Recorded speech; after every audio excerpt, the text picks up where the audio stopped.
दोस्तों स्वागत है आपका बिहार न्यूज़ में। दोस्तों मैं हूं फिर दोस्त गनी और आप देख रहे हैं केडीवी लाइव। दोस्तों आज हो चुका है 12 फरवरी 2022। तो आज की बिहार की टॉप न्यूज़ लेकर आए हैं आपके लिए। दोस्तों वीडियो स्टार्ट करने से पहले आपसे एक रिक्वेस्ट है, अगर आप नए आए हैं इस चैनल पर तो फिर इस चैनल को सब्सक्राइब करके बेल आइकन को भी प्रेस कर दीजिए और साथ में वीडियो को लाइक कर दीजिए, अपने दोस्तों के साथ शेयर भी कीजिए। तो चलिए दोस्तों स्टार्ट करते हैं आज की पूरे बिहार की टॉप न्यूज़। दोस्तों आज बिहार न्यूज़ में सबसे पहले बात करते हैं कि बिहार की राजधानी पटना से अच्छी खबर सामने आ रही है। ताज़ा रिपोर्ट्स के मुताबिक नीतीश सरकार पटना, भागलपुर, नालंदा समेत सभी जिलों के ग्राम पंचायतों में सोलर लाइटें लगाने जा रही है। इसको लेकर के पंचायती राज विभाग ने पूरी तैयारी कर ली है। खबर के अनुसार मुख्यमंत्री ग्रामीण सोलर स्ट्रीट लाइट योजना का सीएम नीतीश कुमार के द्वारा 15 अप्रैल को उद्घाटन किया जाएगा। जब सीएम नीतीश कुमार ने कहा है कि इस योजना के शुरू होने से गाँव की तस्वीर बदल जाएगी और गाँव की सभी गलियाँ रोशन रहेगी। आपको बता दूं कि नीतीश सरकार इस योजना पर 2000 करोड़ से भी अधिक रुपए की राशि खर्च करने जा रही है। इस राशि से गांव के प्रत्येक वार्ड में 10-10 स्ट्रीट लाइट लगाई जाएगी। ये सभी स्ट्रीट लाइटें काफी हाईटेक और आधुनिक तकनीक से लैस होगी। इन सोलर लाइट की सबसे बड़ी खासियत यह है कि इन लाइटों में एक सेंसर लगा होगा, जिससे शाम होते ही ये लाइटें खुद से ऑन हो जाएगी और सुबह की रोशनी मिलते ही सेंसर सारी लाइटें बंद कर देंगी। इसे बंद करने और फिर चालू करने की ज़रूरत नहीं होगी। दोस्तों बात करते हैं कि बिहार, मुजफ्फरपुर, भागलपुर समेत बिहार में बाइक स्कूटी चलाने वाले लोगों के लिए बड़ी खबर सामने आ रही है। ताज़ा रिपोर्ट्स के मुताबिक परिवहन विभाग ने सड़क हादसों में हो रही मौतों को कम करने के लिए बिहार के सभी जिलों में बड़ा अभियान छेड़ दिया है। खबर के अनुसार परिवहन विभाग ने कहा है कि 2 पहिया वाहन पर बैठने वाली दोनों सवारी को हेलमेट पहनना अनिवार्य है। बड़े से लेकर छोटे शहरों में भी 2 पहिया पर बैठने वाले दोनों सवारी को हेलमेट लगाना होगा। इसको लेकर के प्रदेश भर में यानी कि पूरे बिहार में अभियान चलाया जाएगा। आपको बता दें कि 2 पहिया वाहन पर 2 ही लोगों को बैठने की अनुमति होती है और दोनों को हेलमेट पहने रहना अनिवार्य है। ऐसा नहीं करने पर कार्रवाई की जाएगी, साथ ही साथ जुर्माना भी लगाया जाएगा। इसको लेकर के दिशा निर्देश भी दिए गए हैं। मिली जानकारी के अनुसार परिवहन विभाग ने इस साल मार्च तक 2 पहिया वाहन चालकों को 100% हेलमेट पहनने का लक्ष्य तय किया है। इसीलिए बिहार में बाइक स्कूटी चलाने वाले लोग सावधान हो जाएं और तुरंत 2 हेलमेट खरीद लें, नहीं तो फिर आपको भारी पछताना पड़ सकता है। दोस्तों बात करते हैं कि बिहार की राजधानी पटना से बड़ी खबर सामने आ रही है। ताज़ा रिपोर्ट्स के मुताबिक पटना, मुजफ्फरपुर, नालंदा सहित बिहार के सभी जिलों में भूमि विवाद की समस्या को जल्द से जल्द यानी कि जमीन विवाद की समस्या को जल्द से जल्द खत्म करने के आदेश दिए गए हैं। इसको लेकर के दिशा निर्देश भी जारी कर दिया गया है। खबर के अनुसार गृह विभाग ने सभी जिलों के अधिकारियों को भूमि विवाद यानी कि जमीन विवाद खत्म करने के लिए बैठकों का लगातार आयोजन करने और फिर अफसरों को इसकी मॉनिटरिंग करने का टॉक्स दिया है। साथ ही साथ पिछले 3 माह की रिपोर्ट पोर्टल पर अपलोड करने को कहा गया है। आपको बता दें कि सीएम नीतीश कुमार के निर्देश पर बिहार में भूमि विवाद के मामले को प्राथमिकता देते हुए 3 स्तर पर निराकरण की व्यवस्था की गई है, ताकि बिहार के सभी जिलों में भूमि विवाद की समस्या को जल्द से जल्द दूर किया जा सके। सीएम नीतीश कुमार ने भूमि विवाद को खत्म करने के लिए सभी थाने के थाना अध्यक्ष और अंचल अधिकारी को हर सप्ताह बैठक करने को कहा है। दोस्तों बात करते हैं कि बिहार की राजधानी पटना से अच्छी खबर सामने आ रही है।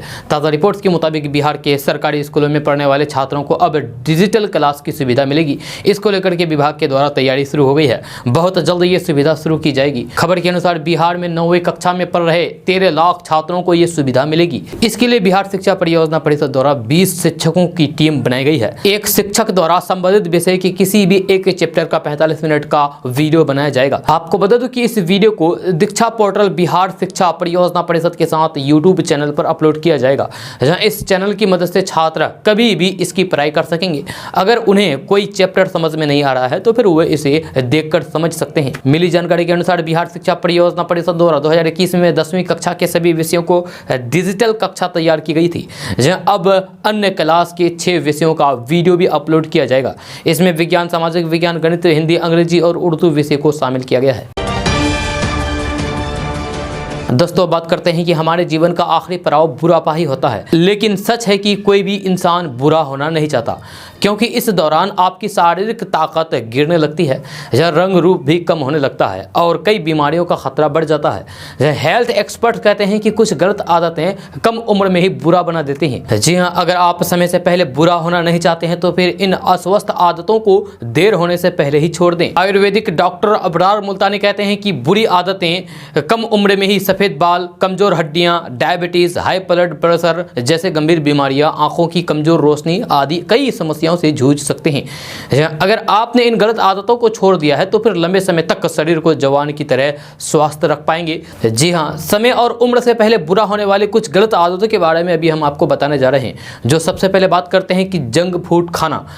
अगर आप जंक फूड का सेवन करते हैं तो फिर समय से पहले आपको बुढ़ापा घेर सकता है। हेल्थ एक्सपर्ट्स कहते हैं कि कुछ लोग हरी सब्जियां, फल, बीन्स, सूखे मेवे जैसे हेल्दी फूड को छोड़ करके जंक फूड का सेवन करते हैं। यही आदत शरीर में vitamin C, vitamin B, vitamin A, iron, magnesium आदि पोषक तत्वों की कमी कर सकता है, जिससे शरीर का स्वास्थ्य गिरने लगता है और फिर बीमारियों का खतरा बढ़ जाता है। उसके बाद बात करते हैं कि अधिक मीठी चीज़ों का सेवन करना। जहाँ डॉक्टर अबरार मुल्तानी कहते हैं कि जिन लोगों को ज़्यादा मीठा खाने की आदत होती है उनमें ब्लड शुगर बढ़ने के कारण कम उम्र में ही डायबिटीज़ की समस्या हो जाती है। वहीं अत्यधिक मीठा या फिर चीनी खाने से शरीर पर चर्बी बढ़ने लगती है और स्किन ढीली हो जाती है। ये सभी समस्या समय से पहले बुरा बनाने में काफ़ी है। उसके बाद बात करते हैं कि कम पानी पीने की आदत। जहाँ हेल्थ एक्सपर्ट्स इस बात पर भी हमेशा जोर देते हैं कि शरीर और स्किन को जवान बनाए रखने के लिए पर्याप्त पानी पीना बहुत ज़रूरी है, क्योंकि कम मात्रा में पानी पीने से स्किन ड्राई होने लगती है और विभिन्न शारीरिक अंगों की कार्य क्षमता भी घटने लगती है। इसके अलावा कम पानी पीने से शरीर से टॉक्सिन नहीं निकल पाते हैं और शरीर को अंदर और बाहर से नुकसान पहुंचाते हैं। उसके बाद बात करते हैं शारीरिक गतिविधियां ना के बराबर होना। जहाँ कम उम्र में बुरा होने से बचने के लिए शारीरिक गतिविधियां करना बहुत जरूरी है। अक्सर लोग शारीरिक गतिविधियां और जिम को एक जैसा मान लेते हैं। जहाँ शारीरिक गतिविधियां का मतलब है कि आप दैनिक कार्य में चलने फिरने, उठने बैठने, स्ट्रेचिंग, सीढ़ी चढ़ना आदि जैसे कार्य करते हो। जरूरी नहीं है कि आप जिम जाकर वजन ही उठाएं।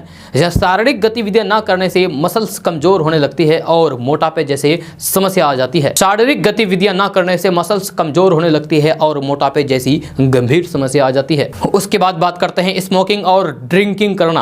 आयुर्वेदिक डॉक्टर अबरार मुल्तानी के अनुसार अधिक मात्रा में शराब का सेवन और स्मोकिंग करना भी आपको समय से पहले बुरा बनाता है, क्योंकि जहां स्मोकिंग से दिल के रोग, फेफड़े के रोग शरीर को कमजोर कर देते हैं, वहीं शराब शरीर और त्वचा को ड्राई बना करके झुर्रियां, डिहाइड्रेशन का कारण बनती है, जिससे शरीर की उम्र ज्यादा दिखने लगती है। तो अगर आप भी इन सभी आदतों में से किसी एक का भी शिकार हैं तो इसको जल्द से जल्द छोड़ दें और स्वस्थ जीवन जिए। दोस्तों, बात करते हैं कि बिहार के 18 जिलों में होली और उसके आसपास अन्य पर्व त्योहारों को लेकर के अभी से अलर्ट जारी किया गया है। यह अलर्ट हाल के वर्षों में इन क्षेत्रों में तनाव को देखते हुए जारी किया गया है। जहां गृह विभाग के विशेष शाखा के डीआईजी ने इन जिले के डीएम, एसएसपी, एसपी को सतर्कता एवं निरोधात्मक कार्रवाई करने का निर्देश दिया है। पूर्व के वर्षों में विभिन्न घटनाओं में शामिल लोगों पर निरोधात्मक कार्रवाई करने के साथ संवेदनशील स्थानों का आकलन करने पर जवानों की तैनाती करने को कहा गया है। डीआईजी के पत्र के बाद जिला गोपनीय शाखा ने दोनों एसडीएम और सभी डीएसपी को विशेष निगरानी का निर्देश दिया है।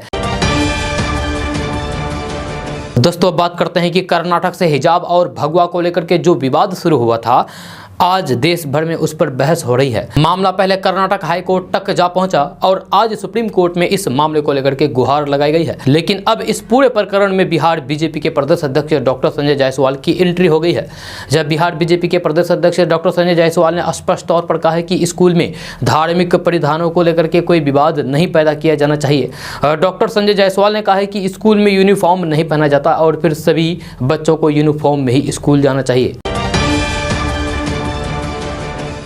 दोस्तों, बात करते हैं कि हिजाब विवाद पर राष्ट्रीय स्वयंसेवक संघ यानी कि आरएसएस की मुस्लिम शाखा मुस्लिम राष्ट्रीय मंच ने कर्नाटक की उस छात्र मुस्कान का समर्थन किया है जिसका वीडियो हाल ही में सामने आया था। मुस्लिम विंग का कहना है कि हिजाब या फिर पर्दा भारतीय संस्कृति का एक हिस्सा है। मुस्लिम राष्ट्रीय मंच ने छात्रा को घेर करके जय श्री राम के नारे लगाने की भी निंदा की है। मुस्लिम मंच के अवध प्रांत के संचालक अनिल सिंह ने कहा कि वे हमारे समुदाय की बेटी और बहन है, हम उसके संकट की घड़ी में उसके साथ खड़े हैं।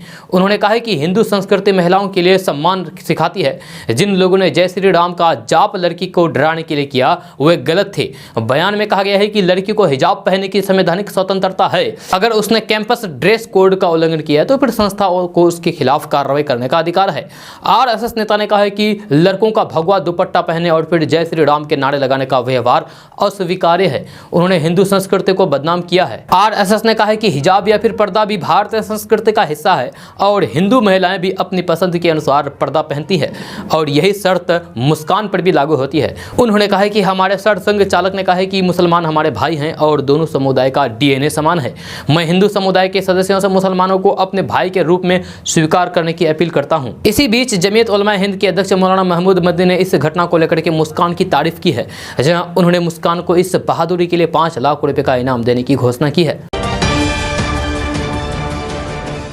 दोस्तों अब बात करते हैं कि केंद्र सरकार ग्रामीण इलाकों में विकास के लिए कई तरह की स्कीम चलाती रहती है।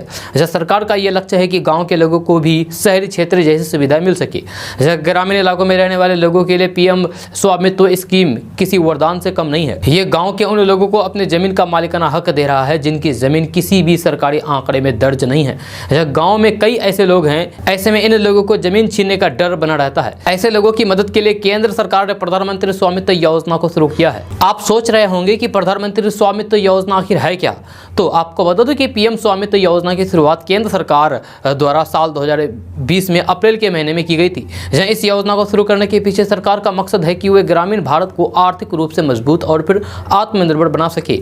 इस स्कीम के जरिए सरकार तकनीक का इस्तेमाल करके ग्रामीण भारत को भी सशक्त और मजबूत बनाना चाहती है। आपको बता दूं कि पीएम स्वामित्व योजना का मुख्य उद्देश्य है कि गाँव में रहने वाले लोगों को उनकी प्रॉपर्टी का मालिकाना हक मिल सके। इसके लिए गाँव में रहने वाले लोगों को अब प्रॉपर्टी कार्ड के लिए स्कीम के तहत आवेदन नहीं करना पड़ेगा। जहां सरकार जैसे जैसे ग्रामीण भारत में सर्वे और फिर मैपिंग के काम करती जाएगी, वैसे वैसे लोगों को उनकी जमीन का प्रॉपर्टी कार्ड मिलता जाएगा।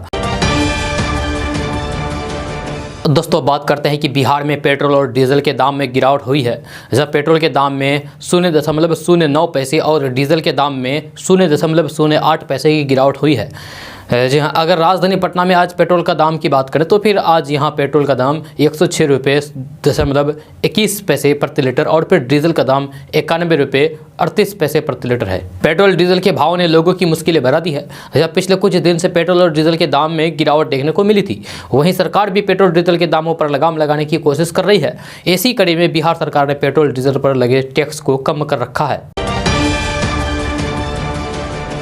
दोस्तों बात करते हैं कि बिहार में बेघर और भूमिहीन गरीबों को नया घर मिलेगा। जहां उन्हें ना तो अब जमीन की चिंता करनी होगी और ना ही घर बनाने की। उनके लिए घर सरकार खुद बनवाएगी और तैयार होने के बाद उन्हें सौंप देगी। यह योजना वैसे तो पहले से चल रही है, लेकिन अब मुख्यमंत्री नीतीश कुमार ने योजना में तेजी लाने का निर्देश दिया है। इसका लाभ खास करके शहरी गरीबों को मिलेगा, जहाँ शहरों में हर भूमिहीन को जमीन देना संभव नहीं है। इसीलिए सरकार स्थल चिन्हित करके अपार्टमेंट की तर्ज पर बहुमंजिला घर बनाएगी। इसमें एक साथ अलग अलग डेढ़ों परिवारों के रहने की व्यवस्था हो सकेगी। मुख्यमंत्री नीतीश कुमार ने गुरुवार को मुख्यमंत्री आवास स्थित संकल्प कक्ष में वीडियो कॉन्फ्रेंस के माध्यम से शहरी क्षेत्रों में गरीबों के लिए बहुमंजिला आवास योजना की समीक्षा की। 7 निश्चय पार्ट 2 के अंतर्गत ये योजना बनी है। मुख्यमंत्री नीतीश कुमार ने निर्देश दिया है कि नगर विकास एवं आवास विभाग बहुमंजिला भवन निर्माण को लेकर के कार्य योजना पर तेजी से काम करें। यहाँ स्थलों का चयन करके निर्माण कार्य योजनाबद्ध तरीके से जल्द शुरू करें। योग्य लाभुकों का ठीक से सर्वे कराएं ताकि कोई भी वंचित नहीं रहे। दोस्तों बात करते हैं कि बिहार में एजुकेशन सेक्टर को लेकर के एक अच्छी खबर सामने आ रही है। जब बिहार के अंदर 9 सैनिक स्कूल खोलने की तैयारी हो रही है। ये नए सैनिक स्कूल पीपीपी मोड में खोले जाएंगे। दरअसल केंद्र सरकार ने देश भर में सैनिक स्कूल खोलने को लेकर के फैसला किया है। ये सभी राज्य सरकार या प्राइवेट सेक्टर के साथ साथ पीपीपी मोड में खोले जाएंगे। कुछ स्कूलों को एनजीओ के साथ करार करके भी चलाया जाएगा। पीपीपी मोड में सैनिक स्कूल खोलने को लेकर के गुरुवार को एक महत्वपूर्ण बैठक हुई, जहां रक्षा मंत्री राजनाथ सिंह की अध्यक्षता में सैनिक स्कूल सोसाइटी के बोर्ड ऑफ गवर्नर्स की बैठक में इस पर सहमति बनी है। इस बैठक में बिहार के शिक्षा मंत्री विजय कुमार चौधरी और फिर शिक्षा विभाग के अपर मुख्य सचिव संजय कुमार के साथ साथ प्राथमिक शिक्षा निदेशक रवि प्रकाश भी शामिल हुए। राज्य सरकार ने भी इस पर सहमति दे दी है, लेकिन बिहार के शिक्षा मंत्री विजय कुमार चौधरी का कहना है कि इन स्कूलों की चयन प्रक्रिया शुरू करने से पहले ही बैठक होनी चाहिए थी। जब राज्य सरकार को पहले विश्वास में लिया जाता तो फिर और बेहतर तरीके से ऐसी योजना को अमली जमा पहनाया जा सकता था। आपको बता दूं कि बिहार में सैनिक स्कूल खोलने के लिए कुल 15 आवेदन मिले हैं। इनमें से 9 को सही पाया गया है। अब बिहार में सैनिक स्कूल को खोले जाने के लिए प्रक्रिया अपनाई जाएगी। दोस्तों अब बात करते हैं कि सोशल मीडिया पर गलत वीडियो और सूचना डाल करके सांप्रदायिक सौहार्द बिगाड़ने वालों पर पुलिस ने कार्रवाई शुरू कर दी है। जब कोसी रेंज के डीआईजी शिवदीप लांडे ने प्रेस कॉन्फ्रेंस को संबोधित करते हुए कहा है कि सोशल मीडिया के सहारे फर्जी वीडियो प्रसारित करके सांप्रदायिक सौहार्द बिगाड़ने वाले लोगों को पर सख्त कार्रवाई की जाएगी। उन्होंने बताया है कि सरस्वती पूजा के मौके पर पत्थरघाट के लहोना गाँव में एक समुदाय विशेष के साथ मारपीट का वीडियो पूरी तरीके से फर्जी है। जाँच के बाद ये पता चला है कि लहोना में ऐसी कोई भी घटना नहीं हुई है। उस वीडियो को प्रशांत कुमार झा नामक व्यक्ति ने सोशल मीडिया पर वायरल किया है, जहां उसके खिलाफ केस दर्ज करके कार्रवाई शुरू कर दी गई है। डीआईजी ने कहा है कि ये वीडियो 4100 लोगों तक कैसे पहुंच गया। इस वीडियो को शेयर करने वाले 76 लोगों पर भी कड़ी कार्रवाई होगी। सहरसा में एसपी लिपि सिंह के साथ पत्रकारों को संबोधित करते हुए शिवदीप लांडे ने बताया है कि आरोपी द्वारा ये वीडियो सीएम नीतीश कुमार को शेयर करके पूछा गया था कि क्या यही सुशासन है। डीआईजी ने कहा है कि इस वीडियो में मेरा नाम भी शामिल किया गया, इसीलिए इसे गंभीरता से लेते हुए जांच कराया। जहां उन्होंने कहा है कि सौहार्द बिगाड़ने के लिए अगर कोई फर्जी वीडियो डालेगा तो पुलिस द्वारा कड़ी कार्रवाई की जाएगी और उन्हें जेल भी जाना पड़ेगा, जहां जेल की हवा खानी पड़ेगी। दोस्तों अब बात करते हैं कि बिहार भर में सुलभ संपर्कता के तहत 14 बाईपास निर्माण का रास्ता साफ हो गया है। बहुत जल्द 509 करोड़ की लागत से बनने वाले इन बाईपासों की जल्द मंजूरी ली जाएगी। किसी गांव से 40 किलोमीटर के बाद कम से कम एक हाईवे मिले, इस लक्ष्य को ध्यान में रखकर के 2035 के लिए एक मास्टर प्लान तैयार हो रहा है, जिसके बाद सड़कों की निगरानी आसान हो पाएगा। मंत्री बनने के 1 साल पूरा होने पर बृहस्पतिवार को पथ निर्माण मंत्री नितिन नवीन ने अपनी उपलब्धियों को शेयर करते हुए ये जानकारी दी है। मंत्री ने कहा है कि डबल इंजन की सरकार में बिहार चहुमुखी विकास कर रहा है। सड़कों को मेंटेन करने के लिए ओपीआरएमएस लागू है, जब मरम्मत में कहीं भी किसी भी स्तर पर कोताही ना हो, इसको लेकर के विशेष ऐप और मुख्यालय में वार रूम मार्च से काम करने लगेगा।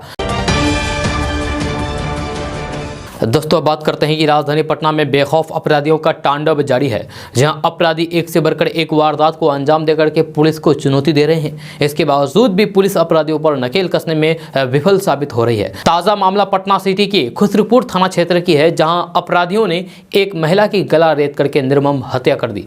जब मृतक महिला की पहचान मालपुर गाँव निवासी शिवजी पासवान की पत्नी लीला देवी के रूप में हुई है। बताया जा रहा है कि वारदात वाले दिन लीला देवी शौच के लिए घर से निकली थी। काफी देर तक जब वापस घर नहीं लौटी तो फिर परिजनों को आशंका हुई। काफी खोजबीन के बाद भी उसका कहीं भी अता पता नहीं चल सका। इस दौरान ग्रामीणों ने लीला देवी का शव मिलने की जानकारी परिजनों को दी। घटना की जानकारी मिलते ही परिजनों में कोहराम मच गया। दोस्तों बात करते हैं कि बिहार की राजधानी पटना से बड़ी खबर सामने आ रही है। ताज़ा रिपोर्ट्स के मुताबिक बिहार सरकार बिहार में 300 कृषि कार्यालय को बंद करने जा रही है। इसको लेकर के विभाग के स्तर पर तैयारी शुरू हो गई है। बहुत जल्द इन कार्यालयों को बंद किया जाएगा। खबर के अनुसार बिहार में शहरीकरण बढ़ने और फिर नगर निकाय क्षेत्र विस्तार होने के कारण 300 पंचायत कृषि कार्यालय बंद किए जाएंगे। इसको लेकर कृषि मंत्री ने मंजूरी दे दी है, जहाँ अब कृषि विभाग को सिर्फ मुख्यमंत्री के निर्णय की प्रतीक्षा है। हालांकि इन कार्यालयों में काम करने वाले कृषि समन्वय और फिर विकास सलाहकारों की सेवा अभी जारी रहेगी। दोस्तों अब बात करते हैं कि आय से अधिक संपत्ति मामले में पहले ही निगरानी अन्वेषण ब्यूरो की कार्रवाई के घेरे में आए जहानाबाद के पूर्व डीटीओ अजय कुमार ठाकुर के साथ मुजफ्फरपुर के पूर्व डीटीओ रजनीश लाल पर ईडी का शिकंजा भी कसने लगा है। जब प्रवर्तन निदेशालय यानी कि ईडी ने भ्रष्टाचार के आरोप में बिहार सरकार के 2 अधिकारियों के खिलाफ प्रवर्तन निदेशालय ने मनी लॉन्ड्रिंग एक्ट के तहत केस दर्ज कर लिया है। दोनों अफसरों पर पहले ही निगरानी अन्वेषण ब्यूरो द्वारा आय से अधिक संपत्ति मामले में कार्रवाई की जा चुकी है। मुजफ्फरपुर के पूर्व डीटीओ रजनीश लाल के खिलाफ निगरानी विभाग ने आय से अधिक संपत्ति मामले में 2021 में 24 जून को छापेमारी की थी। आपको बता दें कि पूर्व डीटीओ रजनीश लाल के पटना के कंकरबाग इलाके में स्थित अपार्टमेंट के फ्लैट में तलाशी के दौरान निगरानी विभाग की टीम को 51 लाख नगद और 60 लाख के जेवरात जब्त किए थे। साथ ही निगरानी विभाग ने रजनीश लाल के बैंक लॉकर से भी 20 लाख के जेवरात जब्त किए थे।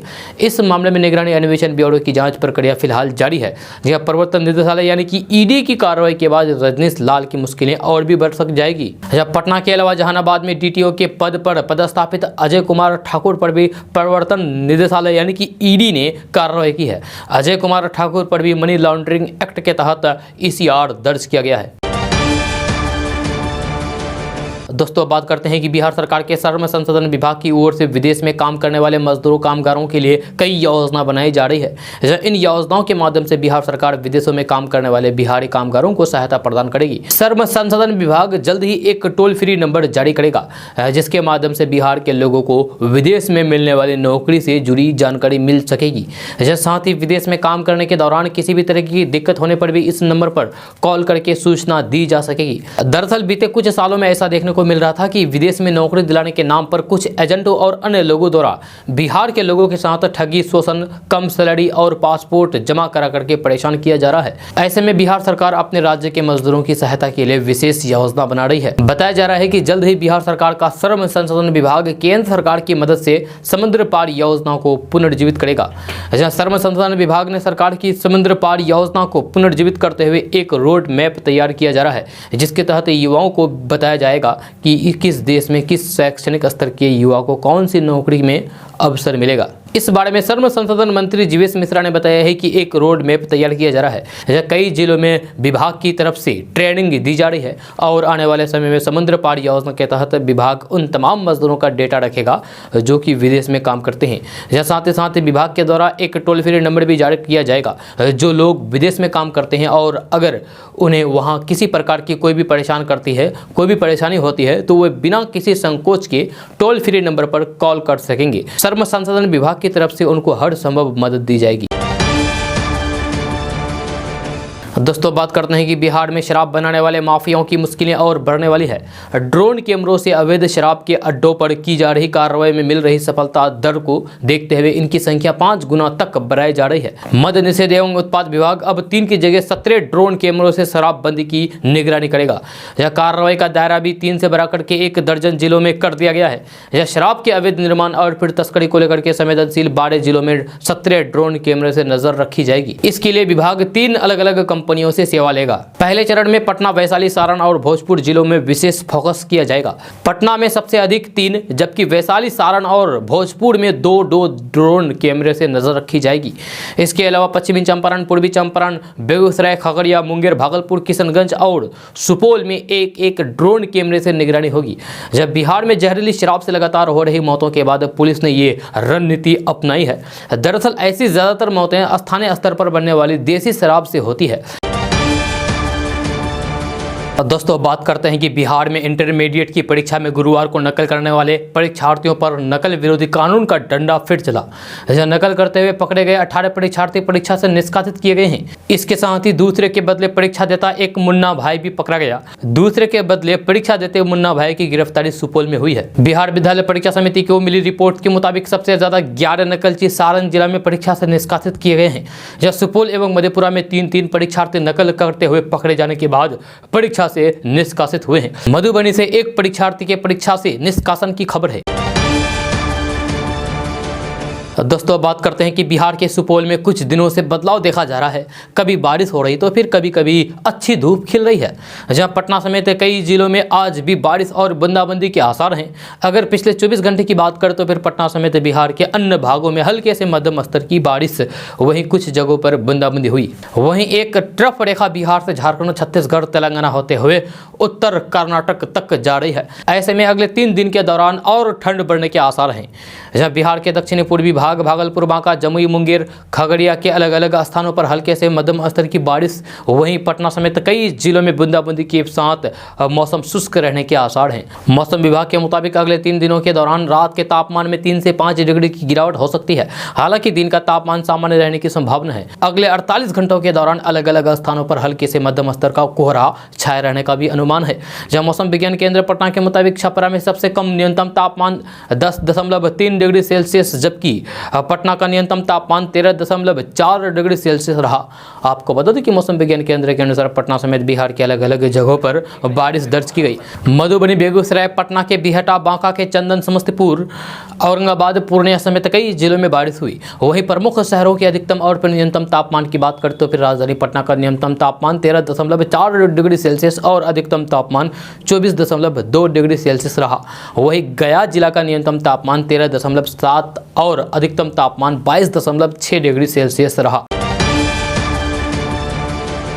दोस्तों बात करते हैं कि पटना के गायघाट रिमांड होम की अधीक्षक वंदना गुप्ता की मुश्किलें बढ़ रही है या बढ़ती जा रही है। हाई कोर्ट की फटकार के बाद गायघाट रिमांड होम से निकली पहली पीड़िता के बयान पर भी एफआईआर दर्ज कर ली गई है।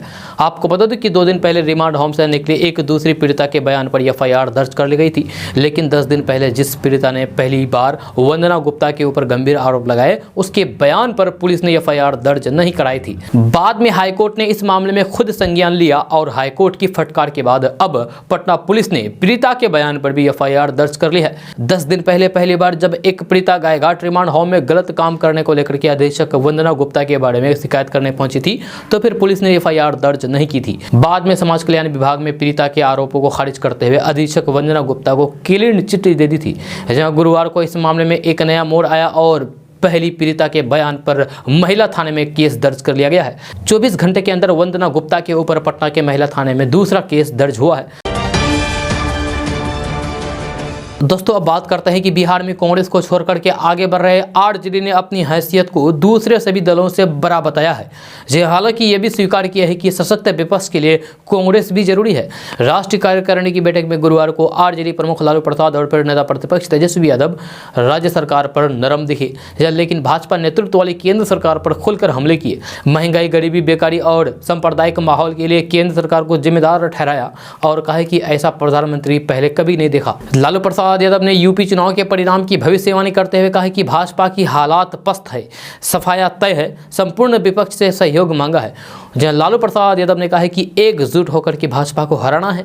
लालू प्रसाद यादव ने आरजेडी का इतिहास याद दिलाया कि हमने सत्ता के लिए किसी से समझौता नहीं किया है, यह सियासत के लिए सुविधा नहीं बल्कि संघर्ष का रास्ता चुना। विधान परिषद चुनाव के बारे में उन्होंने कहा है कि पंचायत चुनाव में 80% हमारे नेता चुनकर आए हैं, इसीलिए सभी 24 सीटों पर हमारी जीत होगी। देश की आर्थिक, राजनीतिक एवं विदेश नीति पर केंद्र को विफल करार देते हुए राजद ने प्रस्ताव पारित करते हुए जनता से वर्तमान माहौल में हस्तक्षेप करने की अपील की है। लालू प्रसाद यादव ने कहा है कि किसान आंदोलन को सैल्यूट है जिसने सरकार को झुका दिया। कांग्रेस की अहमियत स्वीकार करते हुए तेजस्वी यादव ने कहा है कि विधानसभा चुनाव में हमने कांग्रेस को 70 सीटें दी थी, अब बारी उसकी है। जब भाजपा को रोकने के लिए कांग्रेस भी हमारा साथ दे। दोस्तों बहुत ही दुखद और दर्दनाक हादसा बिहार के कैमूर में हुई है, जहां ट्रक में आग लगने से ड्राइवर और खलासी की दर्दनाक मौत हो गई है। यह हादसा कुदरा थाना क्षेत्र के पुसोली बाजार के पास हुई है। मिली जानकारी के अनुसार यहां 2 ट्रकों की आपस में जोरदार टक्कर के बाद एक ट्रक के केबिन में आग लग गई। आग इतनी तेजी से फैली कि ड्राइवर और खलासी को बाहर निकलने का मौका तक नहीं मिला और दोनों की ट्रक में लगी आग में जलने से मौत हो गई। सूचना के बाद पुलिस और दमकल की टीम वहां पर पहुंच करके आग पर काबू पाया, पर तब तक ड्राइवर और खलासी जिंदा जल गए। दोस्तों बात करते हैं कि राजद के राष्ट्रीय कार्यकारिणी की गुरुवार को हुई बैठक में पार्टी का संगठनात्मक चुनाव इस साल अक्टूबर में कराने का निर्णय लिया गया है। जब दिल्ली में 11 अक्टूबर को पार्टी का अधिवेशन होगा, जिसमें पार्टी के राष्ट्रीय अध्यक्ष का चुनाव किया जाएगा। जहां बैठक में देश की आर्थिक, राजनीतिक और विदेश नीति में सरकार की विफलता के खिलाफ प्रस्ताव पास किया गया है। पार्टी अध्यक्ष लालू प्रसाद यादव ने कहा है कि राजद से बड़ी औकात किसी पार्टी की नहीं है। राजद का इतिहास संघर्ष का है, हमने कभी समझौता नहीं किया है। वहीं तेजस्वी प्रसाद यादव ने कहा है कि राष्ट्रीय स्तर पर कांग्रेस के बिना विपक्ष संभव नहीं है। लालू प्रसाद यादव ने दावा किया है कि यूपी चुनाव में भाजपा को पराजय मिलेगी। जहां लालू प्रसाद यादव ने कहा है कि मेरे नेतृत्व में ही आरजेडी ने राजनीतिक उपलब्धि हासिल की है। राष्ट्रीय कार्यकारिणी की बैठक में यह तय हो गया है कि फिलहाल पार्टी के राष्ट्रीय अध्यक्ष वे खुद ही बने रहेंगे। लालू प्रसाद यादव ने कहा है कि आज बिहार में लॉ एंड ऑर्डर पूरी तरीके से चौपट है। किसानों की हालिया आंदोलन को हम सैल्यूट करते हैं, उन्होंने सरकार को झुका दिया है। दोस्तों बात करते हैं कि शराबबंदी वाले बिहार में आए दिन शराब से जुड़े विवाद सामने आते रहते हैं। या दारू बैन होने के बावजूद भी आए दिन बिहार के कई जिलों से शराब की बोतलें जब्त होती रहती है। ऐसे में शराब तस्कर और दारू के अवैध कारोबार के मामले सामने आते रहते हैं। बिहार विधानसभा स्पीकर विजय कुमार सिन्हा ने गुरुवार को बिहार पुलिस की कड़ी आलोचना की है। नीतीश सरकार की पुलिस पर सवाल उठाते हुए उन्होंने कहा है कि बिहार पुलिस अगर शराब की 100 बोतलें पकड़ती है तो केवल 5 बोतल शराब ही दिखाती है। विधानसभा स्पीकर ने पुलिस पर गुस्सा निकालते हुए कहा कि पुलिस का मनोबल काफी बढ़ गया है। पुलिस के आला अधिकारी विधानसभा अध्यक्ष तक की बात नहीं मानते हैं, नहीं सुनते हैं। स्पीकर विजय कुमार सिन्हा ने कहा है कि बिहार पुलिस की कायरता और कमजोरी की वजह से ही बिहार में शराब तस्कर शराब बेचने में सफल हो रहे हैं। बिना प्रशासन के कायरता और कमजोरी के किसी भी क्षेत्र में शराब नहीं बेची जा सकती है। विजय कुमार सिन्हा ने कहा है कि अगर बिहार के किसी भी इलाके में प्रशासन ईमानदार है तो वहां पर शराब क्यों नहीं पकड़ी जाती। दोस्तों बात करते हैं कि उत्तर प्रदेश के राजनीतिक घटनाक्रम का असर बिहार में भी खूब है, जहां केंद्रीय गृह राज्य मंत्री अजय मिश्रा उर्फ टेनी मिश्रा के बेटे आशीष मिश्रा को जमानत मिलने पर जन अधिकार पार्टी के राष्ट्रीय अध्यक्ष और पूर्व सांसद पप्पू यादव ने विरोध किया है। पप्पू यादव ने कहा है कि उत्तर प्रदेश में लखीमपुर मामले के दोषी आशीष मिश्रा की जमानत के खिलाफ वे कदम उठाएंगे। उन्होंने कहा है कि इस देश में एक संविधान दो विधान क्यों। पप्पू यादव ने कहा है कि वे जमानत के खिलाफ सुप्रीम कोर्ट जाएंगे। पप्पू यादव ने इस मामले की तुलना खुद कई महीने जेल में रहने से भी की है। पप्पू यादव ने कहा है कि वे कोर्ट का सम्मान करते हैं। जब सुप्रीम कोर्ट की मॉनिटरिंग में मामले की जांच बिठाई गई और उसमें मंत्री अजय मिश्रा के पुत्र दोषी पाए गए तो फिर वैसी स्थिति में उन्हें हाई कोर्ट से जमानत मिलना आश्चर्यजनक है। पप्पू यादव ने कहा है कि कोरोना के दौरान दवा ऑक्सीजन पहुंचाने की वजह से एक बेल टूटने की वजह से उन्हें 5 महीने जेल में रखा गया। पप्पू यादव ने कहा है कि वे मंत्री पुत्र को जमानत देने का विरोध करते हैं और आवश्यकता पड़ने पर सुप्रीम कोर्ट का दरवाजा खटखटाएंगे।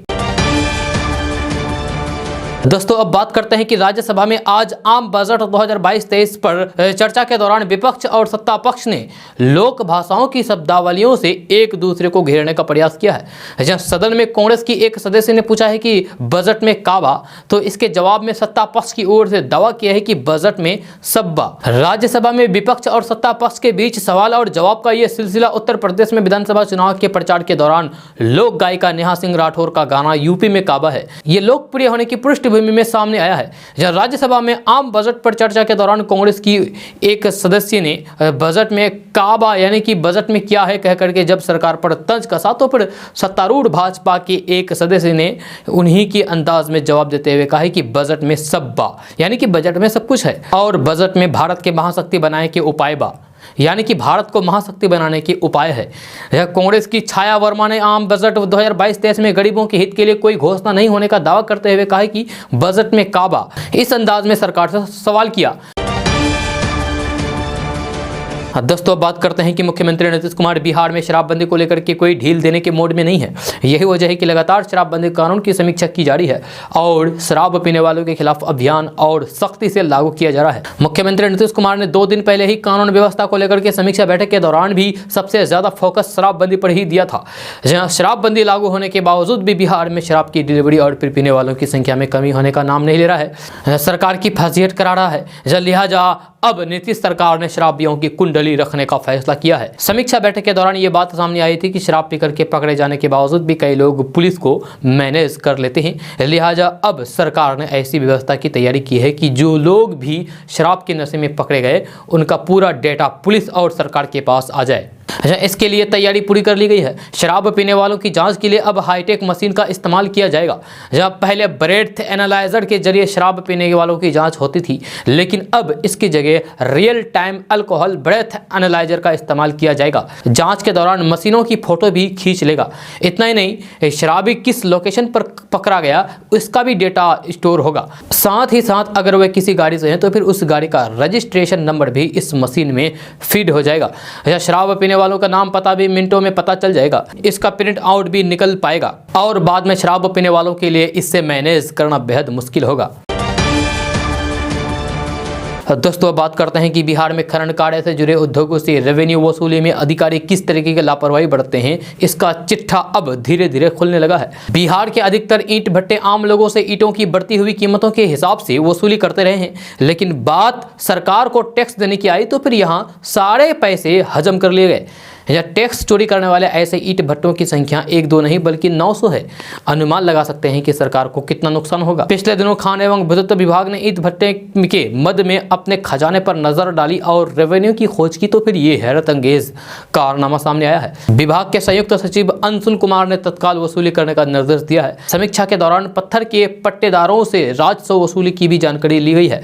खासकर पटना, मगध और मुंगेर प्रमंडल को जिलों की स्थिति सबसे खराब मिली है, जहां अब विभाग इन ईंट भट्टों के मालिकों से टैक्स वसूली की तैयारी कर रहा है। सभी जिलों के संबंधित पदाधिकारियों को इन ईंट भट्टों से वसूली का टास्क सौंपा गया है।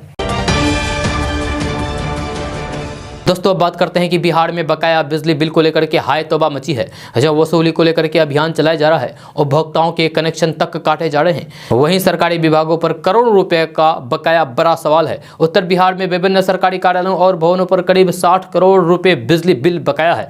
नगर निकाय, स्वास्थ्य विभाग, समाहरणालय, शिक्षा विभाग, वन विभाग, कृषि पथ निर्माण विभाग जैसे कई कार्यालय हैं जहां वर्षों से बिजली बिल का भुगतान नहीं किया गया है, जहां विद्युत विभाग द्वारा बार बार पत्राचार के बाद भी इन पर कोई भी असर नहीं हो रहा है। सीतामढ़ी में 10 करोड़ 59 लाख, मधुबनी में 3 करोड़ 73 लाख, मोतिहारी में 12 करोड़ 46 लाख, समस्तीपुर में 2 करोड़ 89 लाख, बेतिया में 21 करोड़ 18 लाख, शिवहर में 3 करोड़ 21 लाख, मुजफ्फरपुर में करीब 18 करोड़ और दरभंगा में 5 करोड़ 77 लाख का बिजली बिल सरकारी विभागों पर बकाया है।